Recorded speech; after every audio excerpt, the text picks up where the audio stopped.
বিসমিল্লাহির রহমানির রহিম।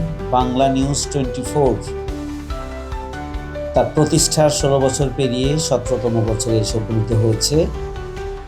ঠিক আজকের এই দিনে আমি বাংলা নিউজ 24-এর প্রকাশক, সম্পাদক, রিপোর্টার সহ কলাকুশলী যারা রয়েছে তাদের সবাইকে জানাই আন্তরিক শুভেচ্ছা এবং অভিনন্দন।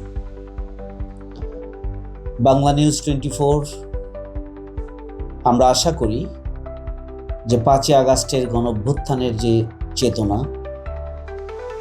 ন্যায় বিচারের ইনসাফপূর্ণ মানবিক বাংলাদেশ প্রতিষ্ঠার যে চেতনা, দুর্নীতি, সন্ত্রাস, চাঁদাবাজ মুক্ত বসবাসযোগ্য নতুন বাংলাদেশ প্রতিষ্ঠার যে চেতনা, সেই চেতনাকে ধারণ করেই আধিপত্যবাদ বিরোধী, সুখী, সমৃদ্ধশালী, বসবাসযোগ্য নতুন বাংলাদেশ প্রতিষ্ঠার প্রত্যয়ে এবং এটিকে ধারণ করে বাংলা নিউজ 24 এগিয়ে যাবে, সেই প্রত্যাশা আজকের এই শুভক্ষণে বাংলা নিউজ 24 পরিবারের কাছে।